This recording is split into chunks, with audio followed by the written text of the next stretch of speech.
اعوذ باللہ من الشیطان اللعین الرجیم، بسم اللہ الرحمن الرحیم۔ السلام علیکم ناظرین، میں ولی مصفی پروگرام صبح ہدایت کے ساتھ آپ کی خدمت میں حاضر ہوں۔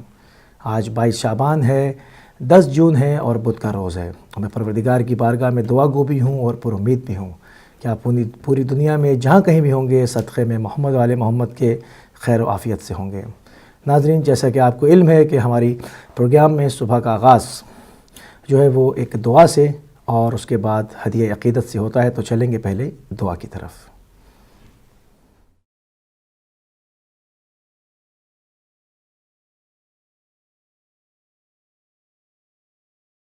بسم اللہ الرحمن الرحیم، اللہم صل علی محمد وآل محمد۔ الحمد للہ الذی جعل اللیل لباسا والنوم سباتا وجعل النہار نشورا، لك الحمد أن بعثتني من مرقدي ولو شئت جعلته سرمدا، حمدا دائما لا ينقطع أبدا ولا يحصي له الخلائق عددا، اللهم لك الحمد أن خلقت فسويت وقدرت وقضيت وأمت وأحييت وأمرضت وشفيت وعافيت وأبليت، وعلى العرش استويت وعلى الملك احتويت، أدعوك دعاء من ضعفت وسيلته وانقطعت حيلته واقترب أجله وتدانى في الدنيا أمله واشتدت إلى رحمتك فاقته وعظمت لتفريطه حسرته وكثرت زلته وعثرته وخلصت لوجهك توبته، فصل على محمد خاتم النبيين وعلى أهل بيته الطيبين الطاهرين، وارزقني شفاعة محمد صلى الله عليه وآله، ولا تحرمني صحبته إنك أنت أرحم الراحمين، اللهم اقض لي في الأربعاء أربعا، اجعل قوتي في طاعتك ونشاطي في عبادتك ورغبتي في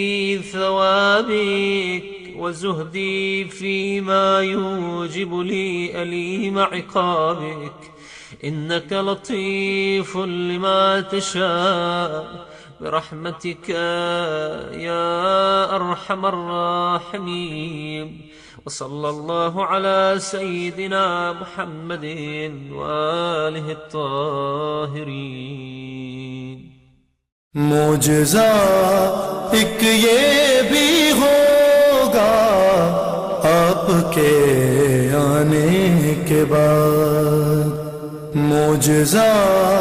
ایک یہ بھی ہوگا آپ کے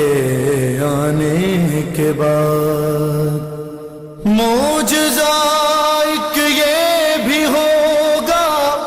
آپ کے آنے کے بعد، معجزہ ایک یہ بھی ہوگا آپ کے آنے کے بعد، دھوپ بن جائے گی سایہ آپ کے آنے کے بعد، آپ کے آنے سے پہلے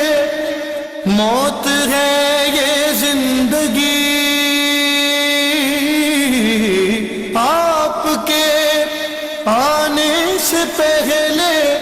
موت ہے یہ زندگی، زندگی خود ہوگی زندہ آپ کے آنے کے بعد۔ حسن پر یوسف کے جب وہ آج تک حیران ہے، مر ہی جائے گی زلیخا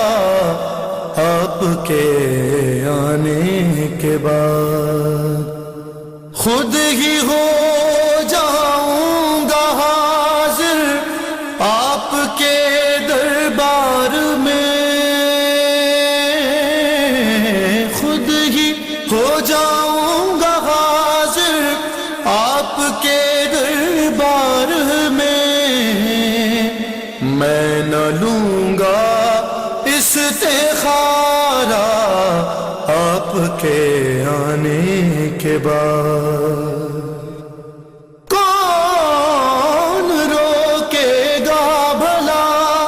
تعمیر کرنے سے ہمیں،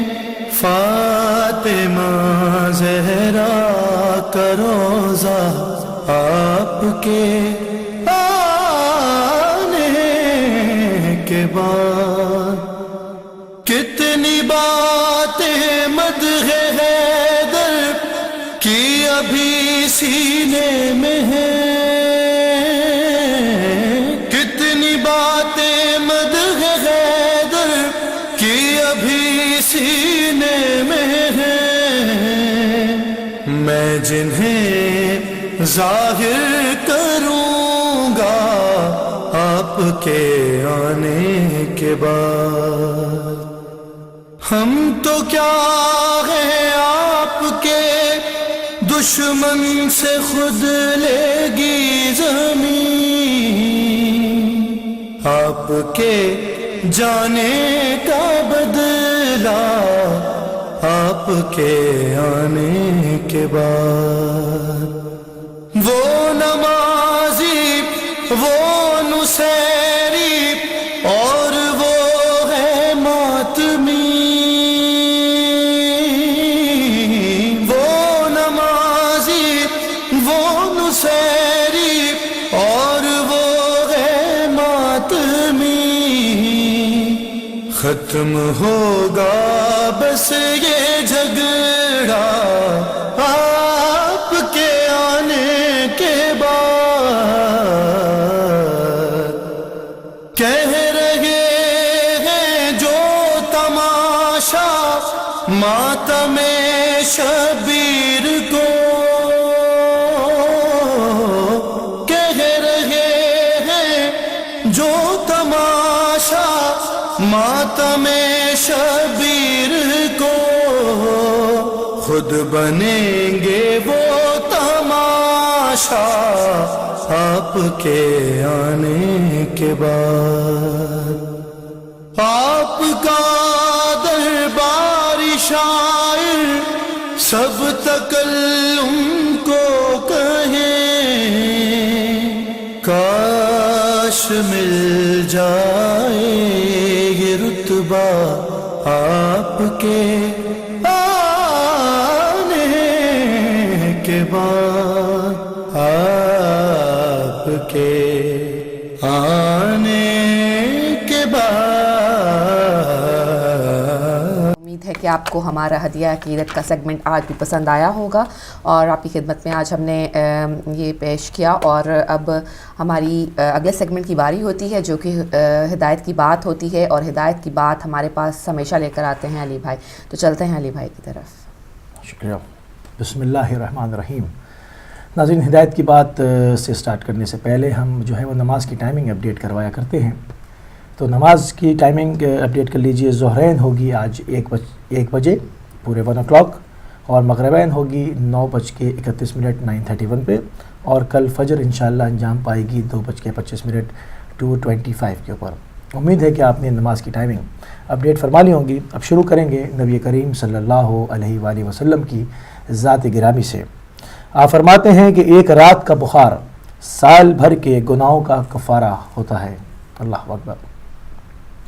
ہم دیکھتے ہیں کہ روزمرہ کے زندگی کے معاملات میں ظاہری بات ہے انسانی جسم کا تقاضا ہے کہ اس کو جو ہے وہ بیماریاں لاحق ہوتی ہیں، اس کو بخار کا عرضہ لاحق ہو جاتا ہے، جسم جو ہے وہ تپنے لگتا ہے، تو اس میں انسان کرراتا ہے۔ جب بہت زیادہ ہائی فیور ہوتا ہے تو انسان کرراتا ہے اور جو ہے وہ اس کو تکلیف اس سے برداشت نہیں ہوتی۔ تو ہم دیکھتے ہیں کہ اس کے اوپر جو مختلف معصومین کے اقوال ملتے ہیں کہ اس کے اوپر انسان جو صبر کرے، چاہے وہ اگر ایک رات کا ہی بخار کیوں نہ ہو، اور اس کے اوپر وہ صبر کرے اور اس نیت یہ کرے کہ اس کو جو بھی میں مصیبت برداشت کر رہا ہوں یہ جو ہے وہ خدا کی طرف سے ہے اور مجھے اس کے اوپر صبر کرنا ہے، شکوہ نہیں کرنا، تو اس کے بدلے میں کیا ہوتا ہے کہ خدا اس کے سال بھر کے گناہوں کو معاف کر دیتا ہے۔ اس سے ہم کو میسیج یہ ملتا ہے کہ ہماری تمام جو خوشیاں ہیں اور جو تکالیف ہیں تمام چیزوں پر ہم نے خدا کی طرف رجوع کرنا چاہیے۔ خوشی ہو تو بھی اور غمی ہو تو بھی ہماری تمام احساسات جو ہیں ہم نے وقف کر دینے چاہیے خدا کی معرفت حاصل کرنے کے لیے، اور خدا کی جانب اپنی توجہ کو مرکوز رکھنا چاہیے۔ ایک اور قول حضرت امیر المومنین حضرت علی بن ابی طالب علیہ السلام سے، آپ فرماتے ہیں تمہارے لیے ضروری ہے کہ اس شخص کو بھائی بناؤ جو تمہیں غلط کاموں سے ڈرائے اور باز رکھے، کیونکہ وہ تمہیں بلند کرے گا اور راہ راست پر لے آئے گا۔ اللہ اکبر۔ آپ دیکھیں کہ ہم اس پر جو ہے وہ بات کرتے چلے آئے ہیں ان موضوعات پر کہ زندگی کا کوئی بھی ایسا شعبہ نہیں ہے جس کے اوپر ائمہ معصومین علیہ السلام نے مدلل گفتگو نہ فرمائی ہو اور اس کو نظر انداز کیا ہو، ایسا نہیں ہے۔ زندگی کے تمام شعبوں میں، تمام رشتوں میں، تمام نعتوں میں جو ہے وہ آپ کو اقوال ملیں گے اور رہنمائی ملے گی، گائیڈنس ملے گی، کیونکہ یہ جو اقوال معصومین ہیں یہ باقاعدہ تفسیر ہے قرآن کی آیات کی، اس کو کھول کے بیان کرتے ہیں، لوگوں کے ساتھ جو ہے وہ بیٹھ کے اس چیز کو اوپن، انہوں نے اپنی زندگی میں فورم کو اوپن رکھا کہ کہ جس کا جی چاہے جیسا چاہے وہ سوال کرے، وہ اس کو جو ہے مدلل جواب دیں گے۔ اس طرح سے علوم کا جو ہے وہ احیاء کیا اور بڑی تاکید فرمائی کہ پوری مسلمان ملت کے اوپر اور پوری انسانیت کے لیے کہ وہ اپنے آپ کو، اپنی زندگیوں کو جو ہے وہ علم سے وابستہ رکھیں۔ تو ہم دیکھتے ہیں کہ کتنی تاکید سے وہ کہتے ہیں کہ اس شخص کو بھائی بناؤ جو تمہیں غلط کاموں سے ڈرائے۔ اگر ہم معاشرے کے اندر دیکھتے ہیں تو عموماً جو ایک ایج ہوتی ہے اور اس کے اوپر جو دوستیاں ہوتی ہیں اور جو رشتے ہوتے ہیں وہ عموماً ان چیزوں پر استوار نہیں ہوتے کہ وہ اس کو نیکی کی طرف دعوت دیں، بلکہ وہ ایک ایسی ایج ہوتی ہے کہ اس کے اندر وہ معصیت خدا انجام دے رہے ہوتے ہیں اور اس کو سمجھ بھی نہیں رہے ہوتے۔ مگر اتنا شعور کہ اس لیول کے اوپر انسان اپنے جوانی کے ایام میں، شباب کے ایام میں آ جائے کہ اس کو یہ پتہ ہو کہ جو میں جس کا دوست ہوں تو میری کیا حق بنتا ہے کہ میں اس کو کس طرح سے گائیڈ کروں، یا میں جو اپنا دوست بناؤں وہ مجھے جو گائیڈ کر رہا ہے یا مجھے وہ جن چیزوں کے اوپر ابھار رہا ہے وہ کیا ہے، آیا اس کا راستہ معصیت خدا کی طرف جاتا ہے یا ہدایت کے راستوں کی طرف جاتا ہے۔ اتنا شعور ہمیں جو ہے وہ ایام شباب میں، جوانی کے عالم میں ضرور ہونا چاہیے، کیونکہ جب ایک انسان آپ کے ساتھ رہتا ہے اور آپ کی ہم فکر ہوتا ہے اور وہ آپ کو خدا کی جانب اشارہ کرتا رہتا ہے تو وہ یقیناً آپ کو جو ہے وہ بلند کرنا چاہتا ہے اور وہ آپ کی بلندی کا سبب بنتا ہے۔ تو ہم کو اسی طرح کے دوست زندگی میں اختیار کرنے چاہیے جو ہمیں اچھی رہنمائی کریں، نہ کہ معصیت خدا کی جانب آپ کی توجہ کو مبذول کرائیں اور بے راہ روی کا شکار خود بھی ہوں اور آپ کو بھی کریں۔ ایک اور قول حضرت علی بن ابی طالب علیہ السلام سے آپ فرماتے ہیں کہ ان لوگوں میں سے نہ ہو جانا جو بلا عمل کے آخرت کی امید رکھتے ہیں، جو بلا عمل کے آخرت کی امید رکھتے ہیں اور اپنی طولانی تمناؤں کی وجہ سے توبہ کو ٹالتے رہتے ہیں۔ سبحان اللہ۔ آپ دیکھیں کتنی وضاحت کے ساتھ کہ بعض دفعہ ہم سمجھتے ہیں کہ جی ٹھیک ہے ہمارا خدا کے اوپر ایمان ہے، ہمارا نبی آخر الزماں صلی اللہ علیہ وآلہ وسلم پہ ایمان ہے، ہمارا جو ہے وہ ائمہ اہل بیت کے اوپر ایمان ہے، ہم ان سے محبت رکھتے ہیں، ہم ان کے دوست ہیں، ہم جو ہے وہ ان کی ولایت کا دعویٰ کرتے ہیں، تمام چیزیں، مگر مولا فرما رہے ہیں لوگوں میں سے نہ ہو جانا جو بغیر عمل کے آخرت کی امید رکھتے ہیں، کیونکہ آخرت جو ہے وہ دارالبقا ہے، ہمیشہ کا گھر ہے، تو اس کے لیے اس دنیا کو جو ہے وہ ایک کھیتی قرار دیا گیا، جو یہاں بو گے وہ وہاں پر کاٹو گے۔ تو ہم کو یہاں پر اپنے عمل کے ذریعے سے حسنات کو بونا چاہیے، عمل کے ذریعے سے ہم نے خدا کی خوشنودی کو کاشت کرنا چاہیے، تاکہ جب ہم دارالبقا کی طرف جائیں، جب ہم اس گھر میں قدم رکھیں جس کو کبھی ختم نہیں ہونا ہے، جو دارالبقا ہے، تو ہم یہاں پر بویا ہوا احسن عمل ہمیں وہاں پر ملے، ہم اس کو ایک بہترین فصل کو وہاں پر کاٹیں، نہ کہ ہم ایک وہاں پر ایک ایسے اعمال کو لے کر جائیں جس سے کہ ہمارے ائمہ بھی ناراض ہوں، جس سے کہ اوصیاء بھی ناراض ہوں، جس سے نبی مکرم کو بھی تکلیف ہو، اور وہاں پر ہمارے لیے وہ تنگی اور سختی کا سبب بنے۔ ہمیں اس کے اوپر بار بار سوچنا ہوگا کہ یہ چند دنوں کی دنیا ہے، اور اس میں توبہ کرنے کے لیے جو مولا کہہ رہے ہیں کہ اتنا جو اپنی طولانی تمناؤں کی وجہ سے توبہ کو ٹالتے رہتے ہیں، مطلب توبہ کا حکم فوراً آیا جہاں گناہ صادر ہو، کیونکہ انسان خطا کا پتلا ہے، انسان معصوم نہیں ہے، تو اس سے جیسے ہی خطا ہو تو تاکید کی گئی کہ فوراً توبہ کرے، فوراً توبہ کرے، اور اس کے اوپر راسخ ہو جائے، اور اس کو بٹھا لے ذہن میں کہ یہ میرا ویک پوائنٹ تھا، یہاں پر مجھ سے خطا ہوئی ہے، تو نیکسٹ ٹائم جو ہے مجھے وہاں پر چیک اینڈ بیلنس رکھنا ہے اپنی فکر کے اندر، وہاں پر جو ہے وہ ذہن کے اندر اس نقطے کو مضبوط کرے۔ تو اس طرح کیا ہوگا کہ آئندہ جب کبھی اس ذریعے سے شیطان دھوکہ دینا چاہے گا تو آپ کو کیا ہوگا کہ آپ کو چیزیں یاد آئیں گی کہ یہاں پر میں نے خدا سے وعدہ کیا تھا کہ پروردگار اس دفعہ تو معاف کر دے، مگر اگلی دفعہ میں اس کے اوپر احتیاط کروں گا۔ تو یہ اسی صورت میں ہوگا جب انسان کے خیالات متدین ہوں، وہ دیندار ہو، وہ خدا کی طرف آگے بڑھنا چاہتا ہو، تبھی اس کو جو ہے وہ آگے راستہ ملے گا۔ اور اگر وہ بے راہ روی کا شکار ہو، اس کو یہ پتہ نہ ہو وہ کہاں سے آیا ہے، کیا کر رہا ہے اور کہاں جائے گا، تو پھر اس کا جو جی میں آئے وہ کرے، پھر اس کو ہدایت کا راستہ تو نہیں مل سکتا۔ اور بہت سارے راستے ہیں، ان پہ چل کے وہ جہنم کا ایندھن تو بن سکتا ہے، مگر انبیاء سے مصافحہ کرنے والوں میں ہرگز شمار نہیں ہو سکتا۔ چونکہ بہت ہم دیکھتے ہیں کہ بہت سارے فرامین میں یہ تاکید کی گئی ہے کہ فوراً توبہ کرو، توبہ کو مت ٹالو، اور بالکل رات کو سونے سے پہلے اپنا حساب کر کے سو، تاکہ دوسرا دن ایک نیا دن ہو تمہارے لیے۔ یہ جس شخص نے بھی ایک جیسے 2 دن گزارے، جو وہ پست ہو گیا، وہ پیچھے رہ جانے والوں میں سے۔ بہت تاکید ملتی ہے۔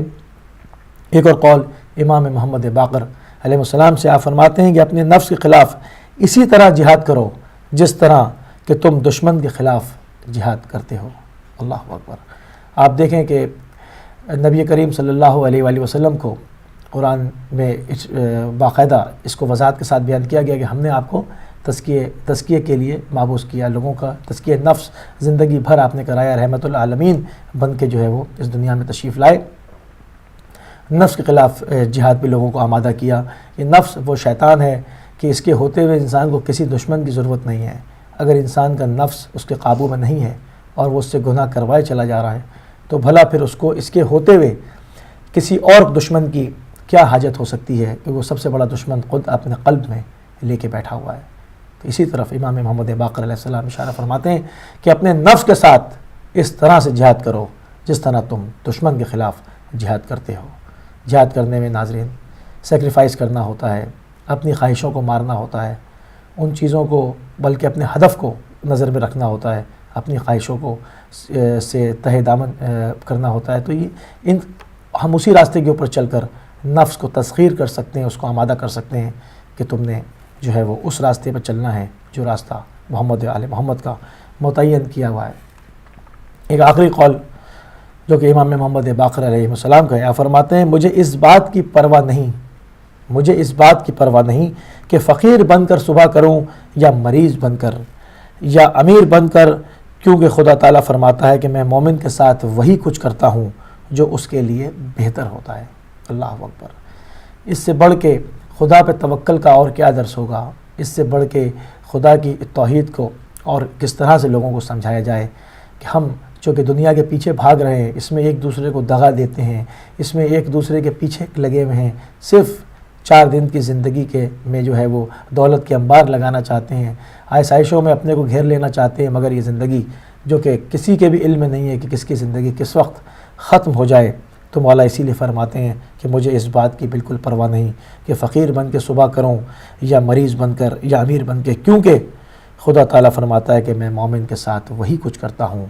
جو اس کے لیے بہتر ہوتا ہے۔ تو ہمیں خدا کے اوپر یقین محکم رکھنا ہوگا، اس کے اوپر توکل کرنا ہوگا کہ ہماری صبح جس عالم میں بھی ہو ہمیں اس کا شکر ہی ادا کرنا ہے۔ ہماری زبان پہ لفظ شکر چڑھ جانا چاہیے کہ ہمیں ہر بات میں اس کی ہر نعمت پر اور ہر پہنچنے والی تکلیف پر خدا کا شکر ادا کرنا ہے، تاکہ تکلیف احسن طریقے سے ہمارے امتحان کے ذریعے سے میں تبدیل ہو کے ڈھل جائے اور اس کے اندر معصیت خدا نہ لکھی جائے، اور اگر نعمتیں مل رہی ہیں تو شکر کے ذریعے سے ان میں اضافہ ہوتا چلا جائے۔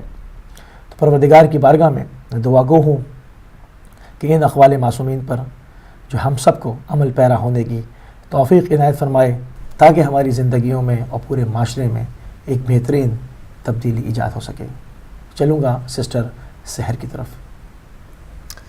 جی بہت شکریہ علی بھائی، بہت ہی آپ نے اچھے اقوال جو ہیں وہ پیش کیے، اور روزانہ ہم آپ سے یہ ہدایت کی بات جو ہمیں سننے کو ملتی ہے، امید کرتے ہیں کہ ہم سب پر جو ہے آپ پر بھی اور ہم پر بھی اس کے اچھے اثرات مرتب ہوتے ہوں گے، اور ہم لہجہ بہ لہجہ چھوٹی چھوٹی کوششیں کرتے ہوں گے کہ ہم اپنے آپ کو بہتر کر سکیں، اپنے آپ کو سنوار سکیں، اپنے کردار کو محمد و آل محمد کے مطابق جو ہے ان کے بتائے ہوئے رستوں کے مطابق ڈھال سکیں۔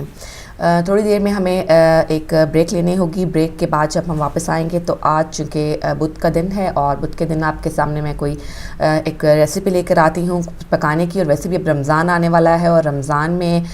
تو جو ہے وہ بہنیں بہت ایکٹیو ہو جاتی ہیں، اور افطاری کا جو سما بن جاتا ہے، اور وہ بہت ہی ایک اس میں جو روحانیت تو ہوتی ہے، ایک ٹریڈیشنل لک بھی ٹچ بھی ہوتا ہے ہماری افطاریوں میں،